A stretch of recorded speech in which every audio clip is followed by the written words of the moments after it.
এখন থেকে অপরিচিত নাম্বার থেকে কল আসলে আপনারা কিভাবে তার সকল তথ্য বের করবেন, আজকে আমি আপনাদেরকে সেটাই দেখিয়ে দেব। কিভাবে অপরিচিত নাম্বার থেকে কল আসার লোকজনকে কিভাবে আপনারা খুঁজে বের করবেন।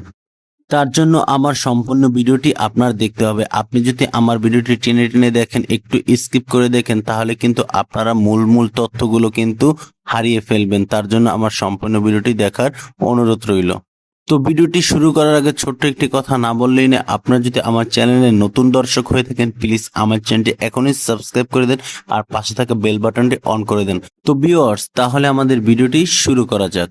তো ভিউয়ার্স, আমরা চলে আসলাম আমাদের ফোনের স্ক্রিনে আসার পর প্লে স্টোর অ্যাপ্লিকেশনটি আমরা এখান থেকে ওপেন করে নেব। ওপেন করার পর আমাদের ছোট্ট একটি অ্যাপ্লিকেশনের দরকার হবে। তো আমরা এখানে সার্চ বারে টাইপ করব EYECON icon caller ID contact. তো দেখেন আমি লিখতে পাইনি, আমার লেখাটি কিন্তু অলরেডি চলে এসেছে। তো আপনারা এখানে একটি ক্লিক করবেন। ক্লিক করার পর আপনারা এই অ্যাপ্লিকেশনটি এখান থেকে ইনস্টল করে নেবেন। আমার যেহেতু ইনস্টল করা আছে, তার জন্য ওপেনে আমি এটি ক্লিক করব।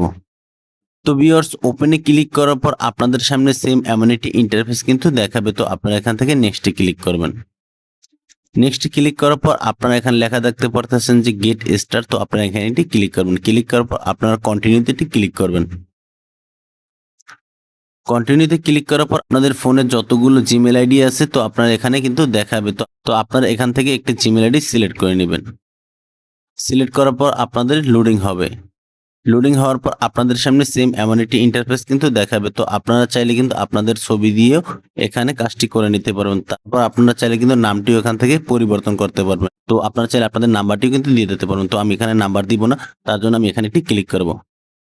ক্লিক করার পর দেখেন আমার যেই সমস্ত সেভ করা নাম্বার এখানে আছে, সবগুলো কিন্তু এখানে দেখাবে। তো আপনারা অবশ্যই নাম্বারগুলো কিন্তু সেভ করে নেবেন। সেভ করলে কিন্তু আপনারা সকল তথ্য কিন্তু তাদের কিন্তু বের করতে পারবেন। দেখেন সেভ করা নাম্বার কিন্তু সব আমার দেখাচ্ছে। তো আমরা প্রোফাইলটি ক্লিক করব।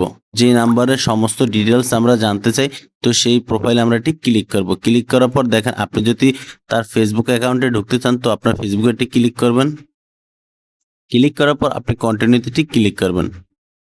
ক্লিক করার পর দেখেন তার ফেসবুক আইডি কিন্তু আমার এখানে চলে এসেছে। তারপর আমি ব্যাক বাটনে ক্লিক করে আবার এখানে আসব। আসার পর আপনি যদি হোয়াটসঅ্যাপে তার সাথে কথা বলতে চান, তাহলে আপনি হোয়াটসঅ্যাপে ক্লিক করবেন। ক্লিক করার পর দেখেন তার হোয়াটসঅ্যাপ নাম্বার সহ কিন্তু আইডি সহ কিন্তু আমার এখানে চলে এসেছে। তো দেখেন আপনারা মূলত এভাবেই কিন্তু অপরিচিত নাম্বারের তথ্য কিন্তু আপনারা বের করে নিতে পারবেন। তো আশা করি সকলেই বুঝতে পেরেছেন।